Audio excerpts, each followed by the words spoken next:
Como ya dije en un vídeo de hace mucho tiempo de este tipo de historias, tu casa debería ser tu lugar seguro. Pero muchas veces cuando tienes que compartir piso, deja de serlo, ya que volver a casa, dormir en tu cama, ducharte en tu baño, puede convertirse en una experiencia aterradora cuando tu compañero de piso es un psicópata. Y de esto tratan las historias de hoy, de compañeros de piso psicópatas y la historia que tiene que contarnos la persona que ha escrito cada post. Antes de empezar con estas historias, suscríbete al canal, déjame un me gusta ahora o al final del vídeo si te ha acabado gustando, y si eres nuevo o nueva a este canal, los miércoles subo historias que comparte gente en Reddit aterradoras y los domingos subo casos reales. Tengo un canal secundario donde también subo chismes y tenemos un podcast donde contamos también historias aterradoras de Reddit.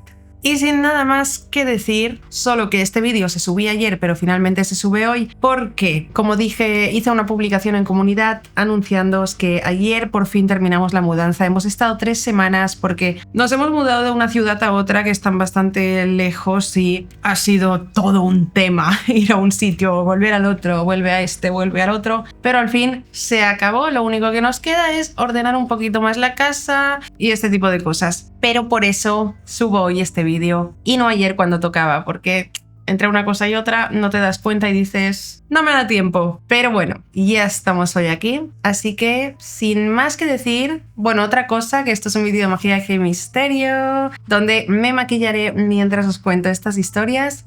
Empecemos con las historias de hoy, de compañeros de piso aterradores.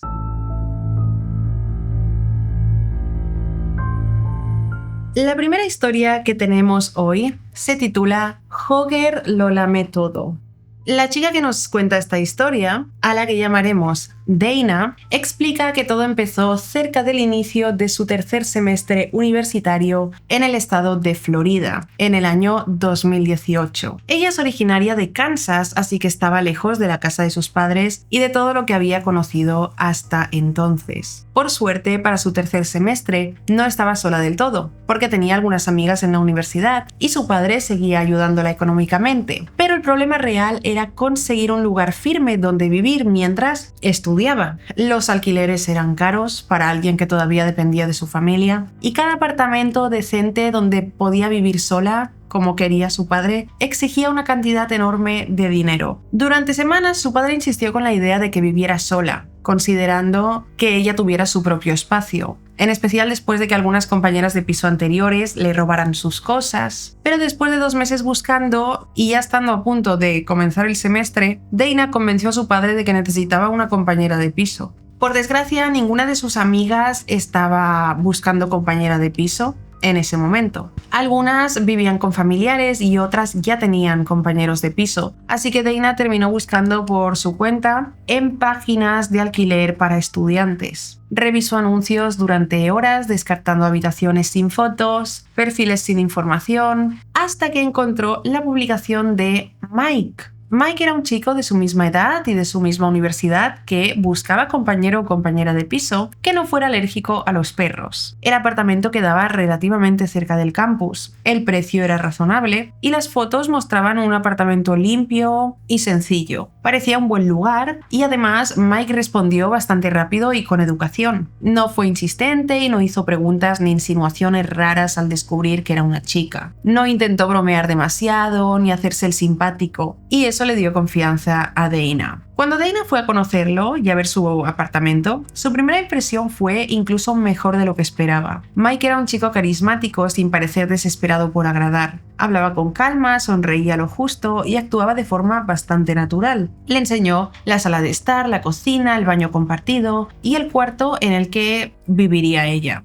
Además de presentarle a su perro, que era un labrador bastante tranquilo llamado Jogger. Dana se relajó casi de inmediato pensando que al fin había encontrado a alguien y había tenido suerte rápido. Se mudó con Mike y Jogger unas semanas después. Durante los primeros 2 meses todo fue mejor de lo que Dana habría imaginado. Mike era un chico reservado, ordenado y bastante respetuoso. No entraba en su cuarto, no hacía fiestas, no ponía música por la madrugada, ni le preguntaba cosas personales. normales. A veces coincidían en la cocina o en la sala de estar y hablaban de clases, de profesores y de tareas que tenía pendiente cada uno, y luego cada uno de ellos volvía a lo suyo. Además, Hogger, el perro, era un perro cariñoso y tranquilo, por lo que Dana comenzó a tenerle bastante cariño y a dejarlo pasar a su cuarto. Para Dana, aquella dinámica era perfecta. No necesitaba un mejor amigo, solo alguien agradable que pagara la otra mitad de un alquiler y no convirtiera su vida en un problema. Incluso hubo momentos en que agradeció vivir con Mike. En varias ocasiones, Mike le dejaba comida sobrante en la nevera, con una nota simple para que ella se sirviera si quería. Nunca era nada elaborado, pero para Dana aquellos detalles importaban, eran detalles. Sobre todo en la primera semana de exámenes, cuando se pasaba horas estudiando y olvidaba ponerse a cocinar algo decente. Mike no parecía esperar agradecimiento y solo dejaba la comida allí y seguía con su vida. Eso reforzó la idea de que era un buen compañero de piso. Por eso, cuando ocurrió la primera cosa rara, Dana ni siquiera sospechó que tuviera algo que ver con Mike. Una noche Dana volvió tarde, cerca de las 11, después de haber visitado a unas amigas. Estaba cansada y con la mente ocupada en tareas que debía entregar al día siguiente.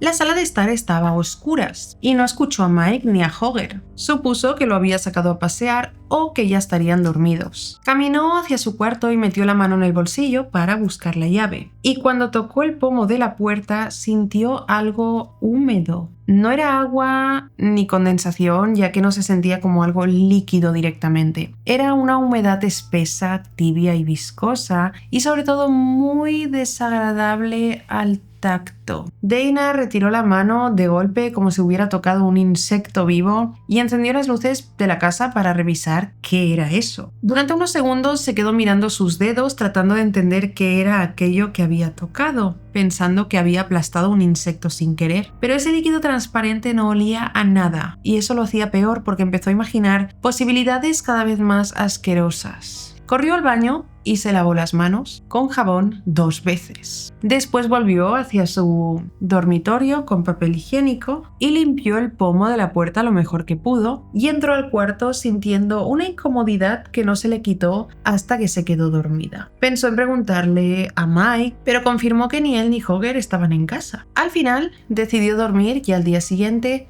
casi lo había olvidado. Sin embargo, unos días después volvió a pasar lo mismo y esta vez era más temprano. Dana llegó de clase cerca de las 4 o 5 de la tarde. Dejó sus zapatos junto a la puerta y al tocar el pomo de su habitación sintió otra vez esa misma capa húmeda y pegajosa sobre el metal. Su estómago se contrajo y ya no pudo convencerse de que fuera casualidad. De inmediato llamó a Mike, que estaba encerrado en su habitación, y él apareció confundido preguntando qué pasaba. Ella le explicó y tras unos segundos pensando, Mike se disculpó diciéndole que seguramente Hogger había estado lamiendo su pomo para poder entrar al cuarto cuando ella no estaba. Dana aceptó esa explicación de inmediato porque Hogger se había vuelto bastante apegado a ella esos últimos meses y además era un perro muy juguetón y hacía cosas raras a veces. Sin embargo, en el fondo, ella sabía que algo no encajaba porque ella había visto a Hogger muchas veces en la sala de estar y era un perro perezoso y tranquilo, no era de estos perros que va lamiéndolo todo de aquí para allá. Pero bueno, la explicación que le dio Mike era la única que realmente encajaba y tenía algo de sentido, ¿no? Además,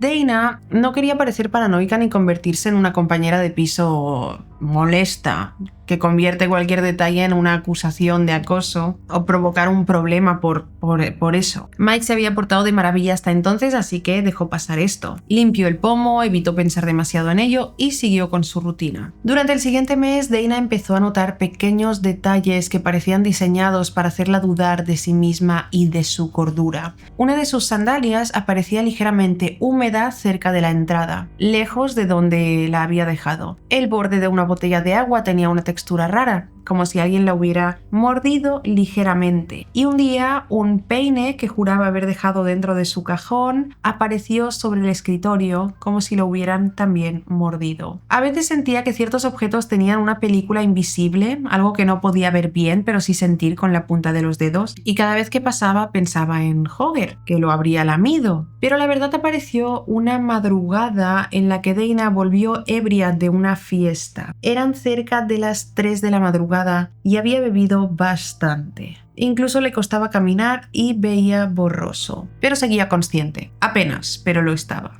Y al llegar al apartamento, abrió la puerta con cuidado porque no quería despertar a Mike ni quería que Hoger empezara a ladrar. Cerró despacio y dejó las llaves contra su pecho para que no hicieran ruido. Avanzó por la sala casi a oscuras y entonces distinguió a Hoger sentado en el sillón. El perro estaba despierto, mirándola sin emoción, y aquello la confundió por un segundo porque si Hoger estaba en el sillón, entonces no podía estar cerca de su puerta. Y si no era Hoger, ¿quién era esa silueta que estaba agachada frente a su puerta? Dana encendió la luz y vio a Mike frente a la puerta de su cuarto. No llevaba más que ropa interior y estaba de rodillas frente al pomo, con una mano apoyada en la madera y la otra junto al marco, mientras lamía con afán el pomo de la puerta de Dana. Al encenderse la luz, se sobresaltó y pegó un brinco mientras se giraba y veía a Dana. Ella estaba completamente ebria y tardó varios segundos en comprender qué estaba pasando, pero lo vio todo perfectamente. Mike empezó a tartamudear diciendo que Hoger lo había hecho de nuevo y que él estaba limpiando el pomo, pero en sus manos no había ningún pañuelo ni nada para limpiar. Y por muy borracha que estuviera Dana, no estaba ciega ni inconsciente. Además, por un instante lo vio lamer el pomo con una devoción casi religiosa, pasando la lengua por el metal, como si eso fuera algo que llevara esperando hacer todo el día. Dana sintió que el cuerpo se le enfriaba de golpe y la borrachera no desapareció, pero se volvió algo lejano. Una niebla lejana detrás del miedo y el asco que comenzó a sentir. Durante un instante pensó que estaba alucinando porque era más fácil pensar que el alcohol le había roto la cabeza durante unos segundos, a aceptar que su compañero de piso, el chico tan amable que le dejaba comida en la nevera, estaba medio desnudo lamiendo la entrada de su habitación mientras ella no estaba. Dana no corrió ni comenzó una pelea de inmediato, simplemente lo miró y le preguntaba que qué estaba haciendo, a lo que Mike respondió de nuevo que limpiaba el desastre de Hoger. Y el perro en silencio solo los miraba. Dana no recuerda haberle gritado ni nada por el estilo. Solo pasó junto a él sin esperar otra excusa y abrió la puerta tratando de no tocar demasiado el pomo antes de encerrarse en su cuarto con doble llave y poner una silla contra la puerta para que Mike no pudiera pasar. Para desgracia de Mike, la borrachera no evitó que a la mañana siguiente el recuerdo de lo que él había hecho siguiera allí. Dana despertó convencida de que no había sido un sueño y aunque él quiso hacerle gaslighting, ella no le creyó. Recordaba la imagen de lo que pasó con mucha claridad y la manera en la que Mike lo hizo y que prácticamente la hizo sentir que había abusado de ella de alguna manera. Nadie la había tocado, pero de igual manera se sentía invadida y asqueada porque él había pasado su lengua por la puerta, sus cosas. ¿Quién sabe si no hizo lo mismo con los platos de comida que le regalaba? Cuenta Dana que solo de pensarlo le dan ganas de vomitar.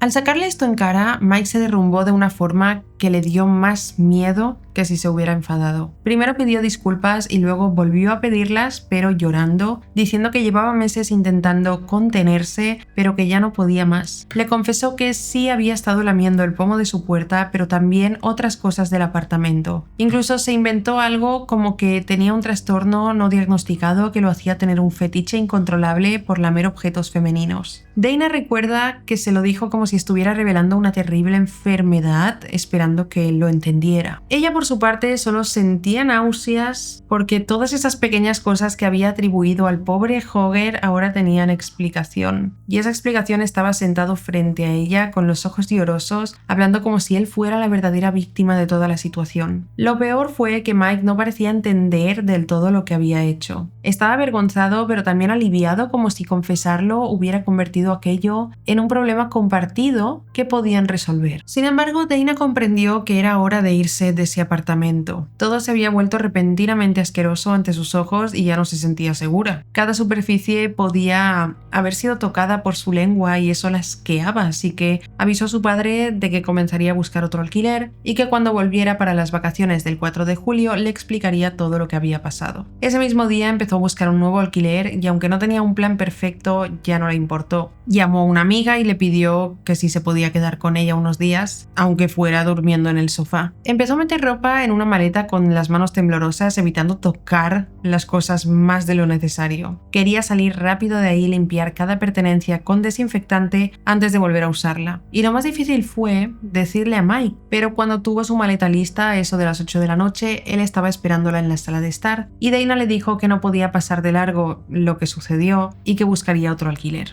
La respuesta de Mike fue inmediata y aterradora. Se tiró a sus pies y comenzó a besarlos, rogándole que no se fuera. Dana no ha conseguido olvidar esa imagen de Mike en el suelo besándole los pies y llorando como un niño para que no se fuera. No era el chico carismático que había conocido en la visita inicial ni el compañero reservado y agradable. Toda esa máscara se rompió para mostrar a alguien muy extraño. Le decía que se quedara, que podía cambiar, que no quería perderla, pero Dana se apartó pidiendo disculpas y se fue con sus maletas, diciéndole que mandaría a alguien a buscar lo demás y que por favor no volviera a entrar en su habitación. Durante las siguientes semanas, Mike intentó contactarla por todos los medios posibles, asegurándole que solo debía pagar la mitad de lo que ya pagaba con tal de que se quedara, que ella era la compañera de piso ideal, etcétera, etcétera. Dana no tiene ni idea de si lo decía porque no causaba ningún problema a ella o por si se refería a que con ella podía satisfacer su extraño fetiche.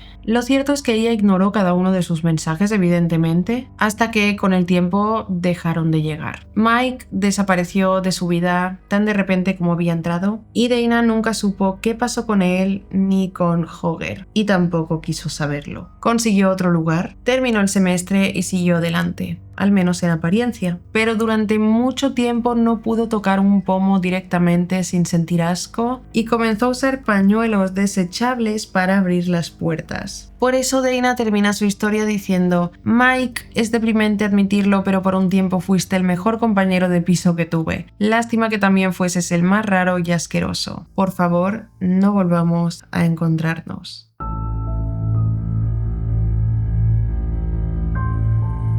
La segunda historia que tenemos hoy se titula Los muñecos de Fernando. El chico que contó esta historia, Ramón, dice que todo empezó en Granada, cuando él y su mejor amigo Fernando consiguieron independizarse por primera vez. Por supuesto, al principio no fue nada elegante, solo eran dos chicos de 20 y tantos años con más entusiasmo que dinero, convencidos de que vivir juntos sería como una reunión de amigos muy larga, solo que pagando luz, agua y alquiler. El piso estaba cerca del camino de Ronda, en un edificio viejo con una escalera que siempre olía a humedad. El apartamento era bastante estrecho, con 2 habitaciones y una sala donde habían puesto un sofá de segunda mano, un televisor y una mesa. Para ellos era más que suficiente para empezar a vivir. A todas estas, Ramón aclara que estaba confiado, ya que llevaba años jugando a videojuegos junto a Fernando. Fernando siempre había demostrado ser un sujeto tranquilo y ahora que al fin vivían solos, Ramón estaba seguro de que todo de ahí en adelante saldría bien. En retrospectiva, Ramón reconoce que el peor error que cometieron fue no poner reglas claras. No hablaron sobre las limpiezas, visitas, comidas, horarios para usar la cocina o el único baño que tenían. Todo quedó en bromas del tipo: no seas un cerdo, no te comas mi comida y si rompes algo lo pagas. Pero dicho con tanta ligereza que era obvio que ninguno de los dos se lo estaba tomando en serio. Al principio, lo más difícil fue el horario. Fernando trabajaba de noche en un almacén y volvía cuando Ramón salía para la oficina. Ramón entraba a las 8 de la mañana y volvía cerca de las 5 de la tarde. Se cruzaban como fantasmas y las tardes de videojuegos, que antes parecían inevitables, fueron desapareciendo. Vivían juntos pero casi nunca coincidían ni hablaban. Después vino el desorden. Primero fueron cosas normales las que comenzó a notar Ramón, como platos sin lavar, ropa tirada, latas junto al sofá. Luego el piso dejó de estar desordenado y empezó a sentirse abandonado. Había migas pegadas en la encimera, bolsas de basura esperando junto a la puerta, ceniza de cigarros sobre la mesa, sobre el mueble de la tele, incluso en lugares donde no tenía sentido que hubiera ceniza. Y el olor a humo comenzó a impregnarlo todo, volviendo al apartamento un lugar asfixiante. Para Ramón lo del tabaco fue lo peor. Ramón sabía que Fernando siempre había fumado, pero antes lo hacía en la ventana o bajaba a la calle. En el piso nuevo empezó con solo una vez, solo uno, en la cocina, y un mes después estaba fumando en toda la casa. Ramón volvió una tarde y sintió olor a tabaco dentro de su propia habitación. Cuando se lo reclamó a Fernando, él juró que jamás había entrado en su habitación. Ramón quiso creerle y pensar que solo estaba siendo quisquilloso, ya que la alternativa era aceptar que su mejor amigo le mentía y había fumado incluso en su habitación mientras él no estaba. Esa idea lo incomodó, pero prefirió ignorarlo. Por esa época aparecieron los muñecos, por llamarlo de alguna manera. Ramón dice que no eran juguetes ni adornos normales, sino figuras pequeñas hechas de cerámica que Fernando siempre decoraba con adornos de cuentas rojas y blancas, ramitas secas y papeles doblados. Algunos tenían caras pintadas de formas extrañas y otros directamente no tenían cara. Fernando los puso sobre una repisa en la sala entre una caja de cables y el televisor. Cuando Ramón preguntó que qué eran, Fernando dijo que una señora del trabajo se los había dado para proteger la casa y cortar malas rachas. Ramón no quiso burlarse porque cada persona tiene sus creencias y se aferra a lo que puede cuando está cansado o pasa por malos momentos. Él era consciente de que Fernando no estaba pasando por una buena situación, ya que aunque se habían mudado, Fernando detestaba su trabajo, pero desde el primer día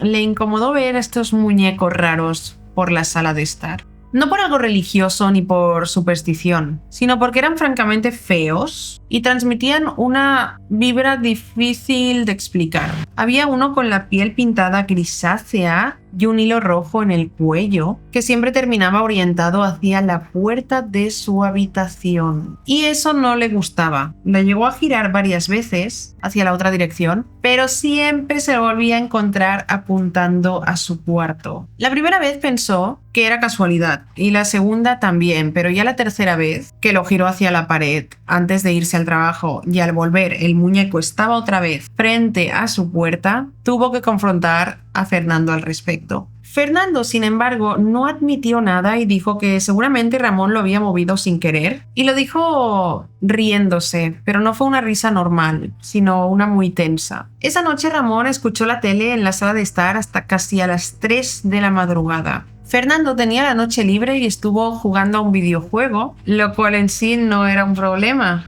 Pero además estaba hablando por el chat de voz y Ramón podía escuchar con demasiada claridad los gritos y las risas de Fernando, además del constante chasquido del mechero cada vez que se encendía un cigarro. Sin exagerar, cuenta Ramón que fue una de las peores noches que ha pasado en su vida. Y aunque le dijo varias veces que bajara la voz porque al día siguiente tenía que trabajar, Fernando solo le decía que lo haría, pero se siguió comportando igual hasta que se fue a dormir a eso de las 5 de la madrugada. Desde entonces la casa dejó de sentirse como un piso compartido y empezó a sentirse ocupada por Fernando, que cada vez era más desconsiderado. Ramón encontraba sus cosas fuera de sitio, como las llaves dentro de un zapato o su cargador en la nevera encontró en una ocasión. Pero el colmo fue una mañana cuando encontró una camiseta limpia metida en una bolsa de basura. Ramón primero quiso culpar al cansancio, pero no había manera de que él mismo hubiera tirado su camiseta en la basura. Y cuando confrontó a Fernando, él solo se rió diciendo que cuando estaba medio dormido hacía cosas extrañas sin querer. Ramón intentó no volver a hacer de esto una pelea y le dijo simplemente a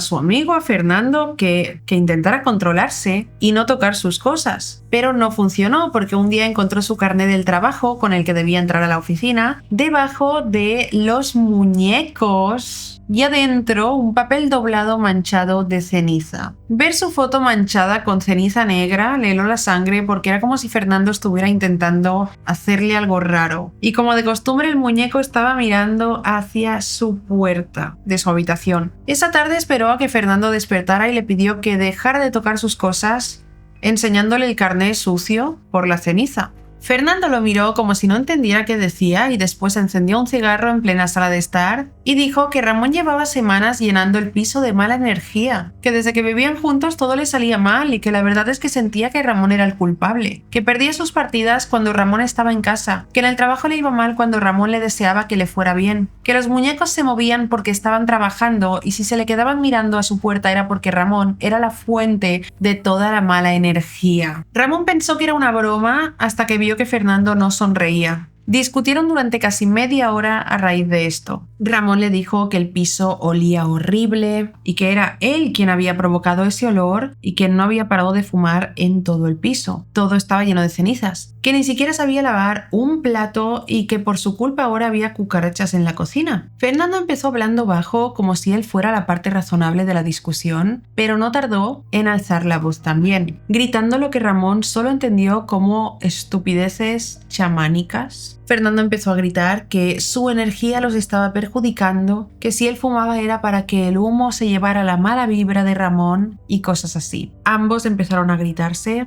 mutuamente lo mal que lo estaban pasando y tanto escaló la discusión que en un momento Fernando tropezó cerca del televisor y los muñecos temblaron y uno cayó al suelo rompiéndose. Pero Fernando reaccionó como si Ramón fuese el que lo había tirado al suelo. Ramón lo miró y le dijo que sacara esos muñecos de casa y se fue a su habitación. Esa noche no durmió bien y a la mañana siguiente llamó a su padre y le preguntó si podía quedarse unos días con él. No le contó lo que había pasado hasta entonces, pero le dijo que la convivencia estaba siendo bastante mala, que Fernando estaba raro y que necesitaba irse de ese apartamento antes de que la amistad terminara rompiéndose. Empezó a empacar esa misma tarde mientras Fernando estaba encerrado en su habitación. Cada cajón que Ramón abría le daba rabia y tristeza porque no se suponía que las cosas debieran terminar así. Los dos llevaban años siendo buenos amigos y de repente tenía que irse porque Fernando y sus muñecos habían empezado a darle miedo. Antes de irse, y con su padre esperándolo abajo, Ramón entró a la sala de estar para buscar el cargador del portátil. El cargador lo encontró sobre la mesa, pero rodeado por 5 muñecos colocados en círculo. En el centro había una foto impresa de los dos en una feria donde salían abrazados riéndose. La cara de Ramón estaba cubierta con ceniza y la de Fernando no.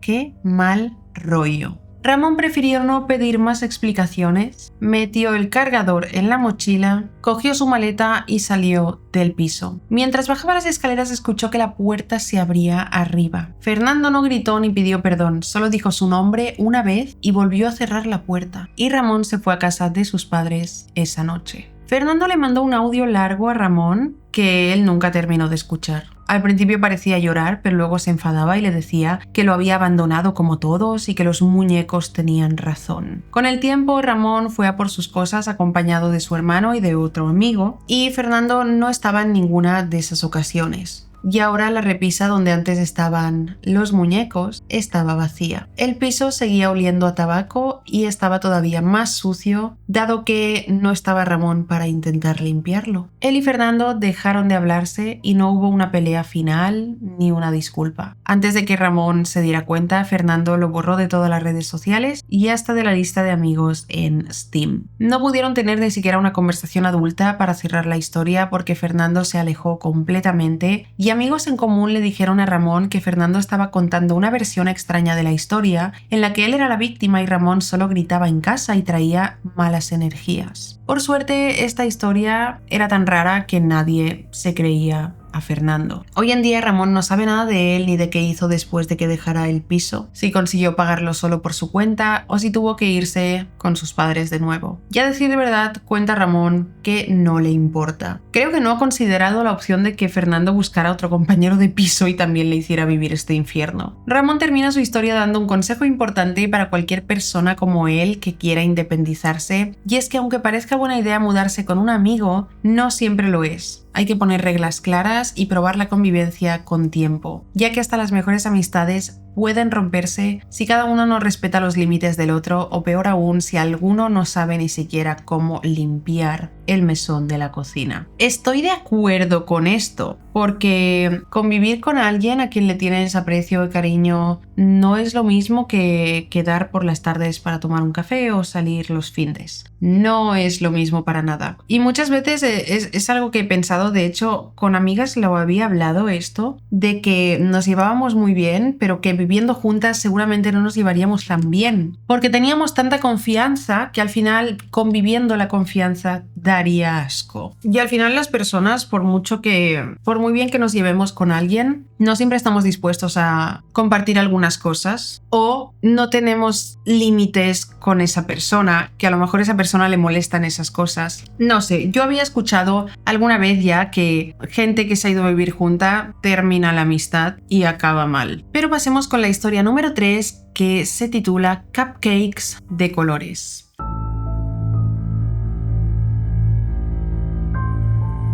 El protagonista de esta historia, al que llamaremos Stan, se mudó a un nuevo apartamento porque no le quedó de otra. Había pasado meses difíciles porque había tenido discusiones con su antiguo arrendador y además muchos gastos que había tenido, sin mencionar que habían sido malos meses para la empresa que trabajaba, y aunque no podían prescindir de él, sí que le bajaron el sueldo. La combinación de todo esto lo obligó a buscar apartamentos cada vez más pequeños y terminó encontrando un alquiler barato, compartiendo piso con una chica llamada Becky. El apartamento no era grande, pero estaba limpio y eso era lo más importante para él. La habitación de Stan tenía apenas un espacio para una cama y un pequeño escritorio, pero al menos tenía una ventana y un alquiler que podía pagar. Becky parecía una compañera de piso bastante normal, era amable, conversadora y algo intensa a veces porque no sabía cuándo parar de hablar, pero eso no le resultaba alarmante a Stan. Con el tiempo, él notó otros defectos, como que a Becky le gustaba experimentar en la cocina, así que constantemente estaba ocupándola, incluso cuando él necesitaba prepararse algo. Y Becky también veía series a todo volumen en su cuarto, molestando el descanso de Stan de vez en cuando. Pero de nuevo, él no estaba en posición de ser delicado. Al principio, Stan aceptó todo esto como parte de la convivencia, y después de sus problemas con el antiguo arrendador, cualquier defecto que pudiera tener Becky parecía poca cosa. En las primeras semanas llegaron a llevarse bien, conversaban en la cocina y de vez en cuando ella lo invitaba a ver una película en la sala de estar. Él no lo vio como algo raro y comenzó a compartir más tiempo con ella en la sala de estar. Pero al mes de vivir juntos, la actitud de Becky empezó a cambiar. Stan siente que es importante aclarar que él no es especialmente guapo y no está acostumbrado a que una chica tome la iniciativa con él. Por eso le costó entender por qué Becky se fijó en él con tanta rapidez. De repente Becky comenzó a mirarlo con una atención que lo incomodaba. Le dedicaba sonrisas más largas de lo necesario y después empezaron los comentarios coquetos sobre cómo se veía al ir o al volver del trabajo. Las insinuaciones eran cada vez más obvias y comenzaron a haber roces casuales de parte de Becky. Stan cortó aquello en cuanto estuvo seguro de que no estaba confundiendo las cosas. Él tenía novia que se llamaba Tristana y aunque no vivían juntos, la relación era seria y estaba feliz con ella. Stan se lo explicó a Becky con toda la claridad que pudo, cuidando el tono para no convertir esto en una situación incómoda dentro de la casa. Pensó que ella se molestaría y se pondría fría, pero Becky no reaccionó así. Al contrario, sonrió como si aquello no fuera ningún problema y más bien le dijo que pudo habérselo contado antes y que podía invitar a Tristana cuando quisiera al apartamento e incluso invitarla a dormir. Esa respuesta tranquilizó a Stan más de lo que debía. Becky conoció a Tristana 2 semanas después. Al principio fue extraño, pero Becky actuó con tanta naturalidad que todos se empezaron a llevar bien. Tristana, que solía detectar rápido cuando alguien estaba fingiendo, no pareció darse cuenta de que Becky pudiera estar siendo hipócrita o algo así. Y de hecho, después de algunas visitas, las dos empezaron a llevarse bien. Eso fue un alivio para Stan, porque si Becky había sentido algo por él, parecía haberlo superado rápido. Ya no hacía insinuaciones ni lo miraba como antes, y hasta parecía más interesada en conversar con Tristana que con él. Había noches en las que Stan salía de la cocina y las dejaba hablando en la sala como si fueran amigas de años. Pero poco Poco tiempo después empezaron las preguntas incómodas. Becky empezó a tocar como quien no quiere la cosa temas privados de la pareja. Una tarde estaba almorzando pizza en la cocina cuando Becky preguntó si solían verse mucho y si no sentían extraño que Stan estuviera viviendo con una mujer. Al principio fue normal, entendieron que pudiera tener un poco de curiosidad, pero poco a poco la conversación fue incómoda e intensa ya que el tema no cambió y Becky terminó preguntando cada cuánto tiempo tenían relaciones sexuales, ya que notó que Tristana nunca se quedaba a dormir y Stan solo iba de la casa al trabajo. El silencio que le siguió a esa pregunta hubiese bastado para que otra persona pidiera disculpas por ser tan imprudente, pero Becky no. Insistió en que le contestaran porque ella no tenía problema en salir un rato y dejar que ellos tuvieran tiempo a solas, en el salón o algo así. Tristana cortó la tensión con una carcajada, asegurándole que eso no era necesario y que era mejor hablar de otra cosa. Siguieron charlando como si nada, pero ese no sería el final de las preguntas incómodas, solo el principio. Con las semanas, sus dudas se volvieron todavía más íntimas y sus razones para preguntar estaban cada vez menos justificadas. Preguntaba cómo eran cuando estaban solos, si eran cariñosos, si acaso nunca habían pensado en agregar a alguien más a la relación. Tristana solía responder con evasivas, aunque más de una vez le dijo a Stan, cuando estaban solos, que Becky era demasiado curiosa. Y poco más de 2 meses después de empezar a pasar tiempo juntos, aparecieron los cupcakes. Becky cocinaba mucho y empezó a hornear con más frecuencia. Decía que le relajaba hacerlo y que había encontrado recetas nuevas de repostería. Una tarde en la que Tristana fue de visita, preparó una bandeja de cupcakes pequeños decorados con colores pastel, azules, rosas. A Stan le ofreció los azules y a Tristana los rosas. Cuando él hizo un comentario sobre aquello, Becky explicó que los había decorado así por diversión, como una tontería de pareja, azul para él, rosa para ella. Stan no le dio importancia y los cupcakes sabían bastante bien. Becky parecía feliz viéndolos comer y a partir de entonces los cupcakes se volvieron una costumbre. Cuando Tristana iba al apartamento, Becky aparecía tarde o temprano con una bandeja y con el detalle de que siempre eran iguales, azules para Stan, rosas para Tristana. Esa separación empezó como una broma, pero se mantuvo tanto que terminó pareciendo una regla. Stan tenía que comer los suyos, los azules, y Tristana se comería los rosas. Al fin y al cabo, Becky parecía esforzarse por ser amable y entonces algo pasó. Una tarde cualquiera estaban en casa, acababan de cenar y comer el postre, y los tres estaban mirando una película cuando Tristana dijo que se iba a su casa. Stan le preguntó si la acompañaba y ella le dijo que sí. Cuando iban caminando por la calle le preguntó por qué se había querido ir de repente y tan pronto, y ella le admitió que comenzó a sentir un fuerte dolor en el estómago y que quería ir al baño, pero le daba vergüenza hacerlo en su casa. Eso parecía perfectamente válido y cuando volvió a casa luego de dejarla, Becky preguntó si Tristana estaba bien. Stan le dijo que sí, que solo se sentía un poco mal y siguieron viendo la película. Ahora, a lo largo de la tarde y de la noche, Stan estuvo atento a Tristana y ella le explicó que estaba muy mal y que ya había vomitado 3 veces. Él le preguntó si quería que la llevara al médico, pero ella insistió en que se le quitaría solo. A la mañana siguiente estaba un poco mejor y lo dejaron pasar como que había sufrido una pequeña indigestión. En todo momento, Becky también se mostró muy atenta por mensajes, pidiéndole disculpas y culpándose porque quizá algo de lo que ella había cocinado fuera el culpable. La siguiente ocasión que Tristana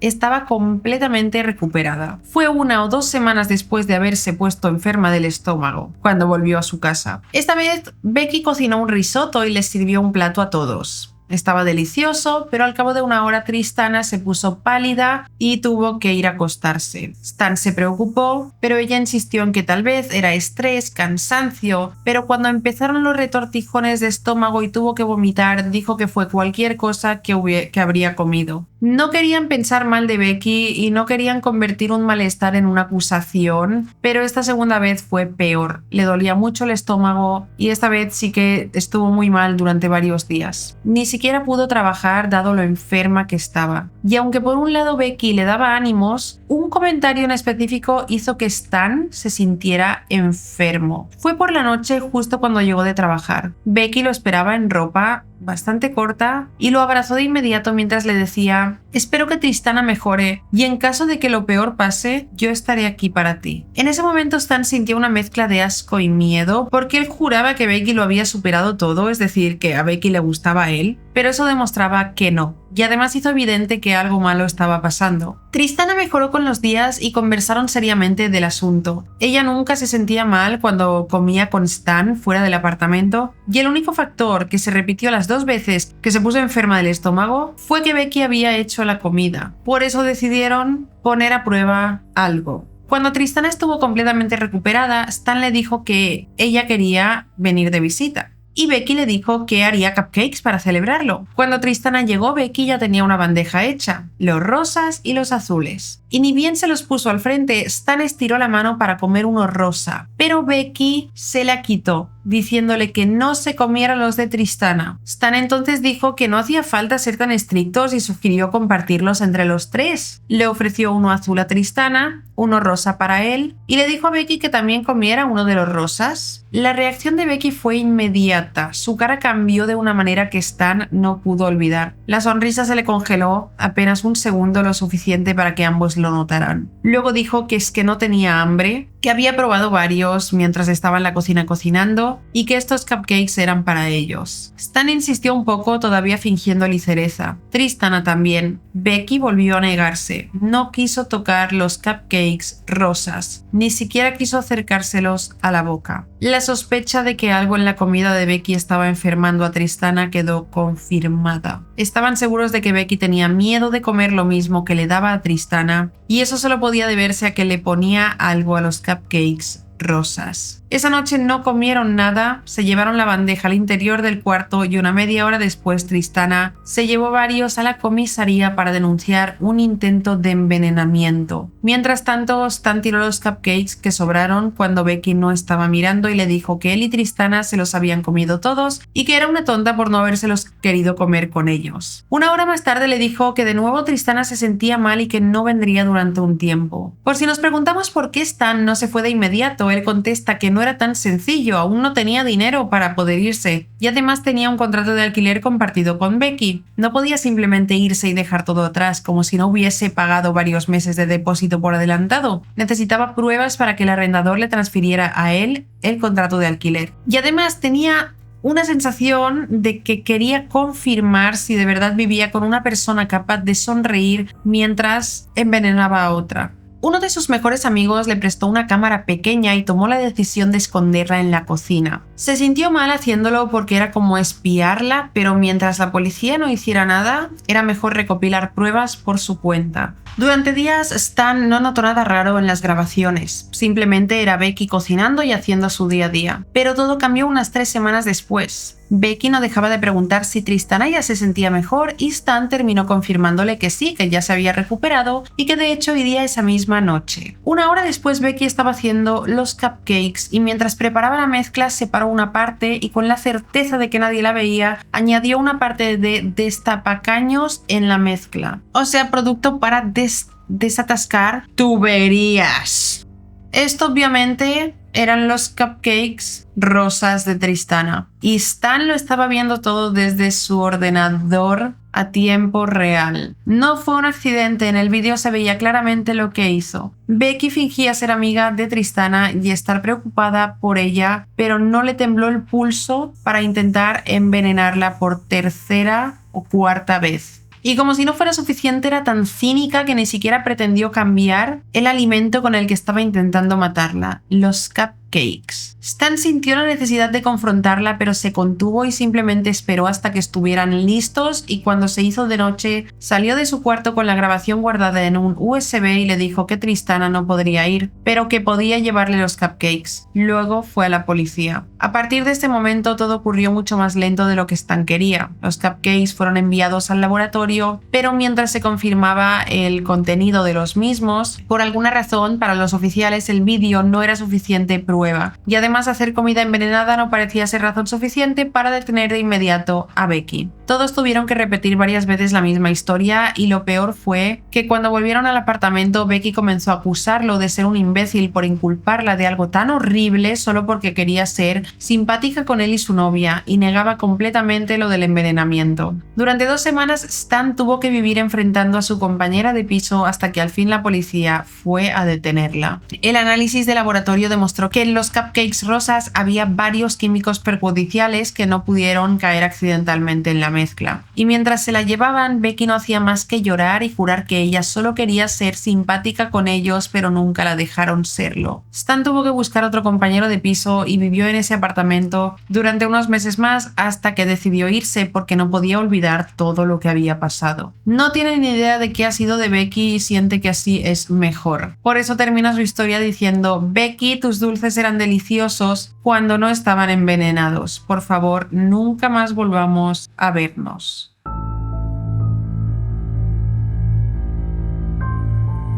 La última historia que tenemos hoy se titula El hada rota. La chica que la cuenta, a quien llamaremos Irene, prefirió no dar nombres porque el caso todavía sigue bajo investigación. Todo ocurrió hace varios meses en Madrid, en una etapa en la que Irene tuvo que buscar compañero de piso porque el alquiler se le había vuelto imposible de pagar sola. No le importaba demasiado si era hombre o mujer y lo único que quería era alguien tranquilo y que pagara su parte a tiempo. Después de unas semanas buscando, una amiga le habló del primo de su novio, un chico a quien llamaremos Álvaro. Él estaba en una situación parecida.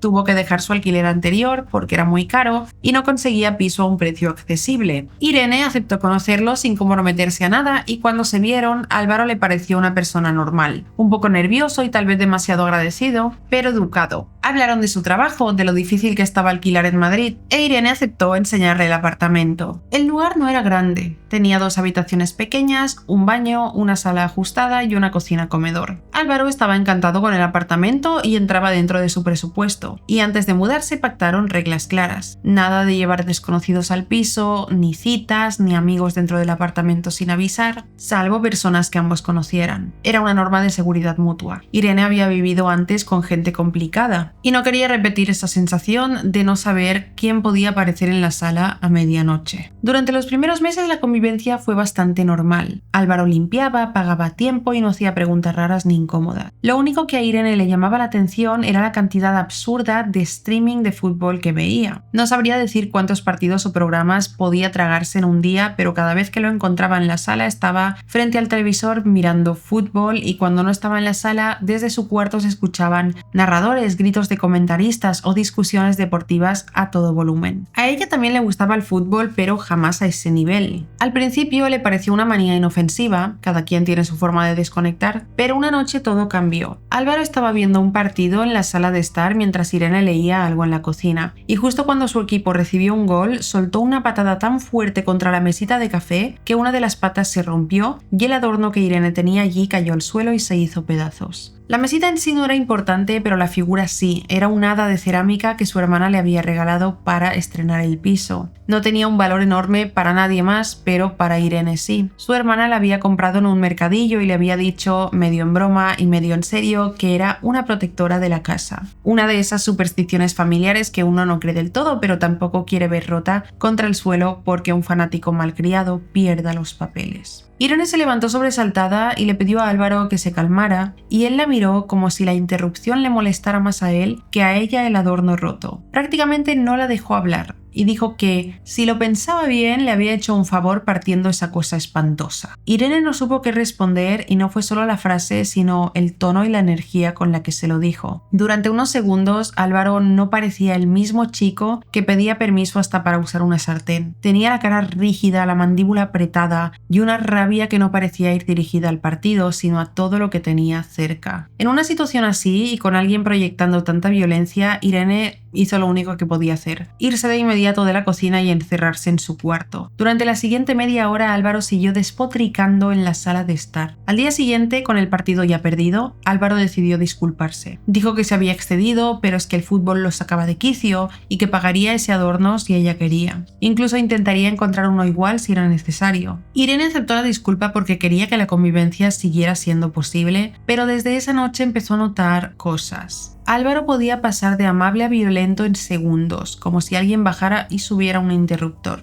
Una semana después otro partido terminó mal y se pudo escuchar el grito de furia de Álvaro justo antes de escuchar un golpe seco. Irene salió de su cuarto, asustada para ver qué pasaba, y se encontró con que Álvaro había golpeado la pared del pasillo con tanta fuerza que dejó una marca visible. Álvaro estaba respirando con dificultad, mirando sus propios nudillos como si no entendiera del todo lo que acababa de hacer. Le pidió perdón de inmediato, pero no de una manera serena. Repetía la palabra perdón una y otra vez con rabia, como si ella tuviera que aceptarlo rápido para que él pudiera dejar de sentirse culpable. Luego vinieron las alzadas de voz. Gritos contra la pantalla, insultos a los jugadores que ni siquiera podían escucharlo y muchos portazos cuando algo no salía como él quería. Y sí, los arrebatos de ira ya no se limitaban al fútbol. Una tarde tiró un vaso contra el fregadero y lo rompió porque se le cayó una llamada del trabajo. Y otra noche, cuando Irene le pidió que bajara el volumen a su programa de fútbol, él se quedó mirándola demasiado tiempo antes de sonreír y decirle que claro, que no pasaba nada. Esa sonrisa fue peor que un grito porque parecía que estaba luchando por contenerse. Irene empezó a cambiar su rutina sin darse cuenta y todo para evitar a Álvaro. Cocinaba cuando él no estaba en la sala y evitaba cruzarse con él durante los partidos. Se encerraba con llave, aunque antes no lo hacía, y hasta hacía lo posible por no estar en casa cuando había partidos de la liga, aunque a veces era imposible. Pero era solo cuestión de tiempo para que las cosas empeoraran. Y en efecto, una tarde todo explotó. Irene ya estaba harta. Álvaro había pasado horas viendo un partido de fútbol y luego un streaming donde lo analizaban. Estaba caminando de un lado a otro de la sala, murmurando cosas. Cuando ella salió para pedirle que bajara la voz, él le respondió mal. Le dijo que si ella no quería tener problemas con él era mejor que lo dejara tranquilo cuando estaba con sus cosas. Eso le sonó como una amenaza. Irene sintió que ya no podía seguir midiendo cada palabra en su propia casa. Le dijo que la dejara en paz y que tenía que irse. El contrato estaba a nombre de ella y ya no se sentía segura y no iba a esperar a que la situación empeorara.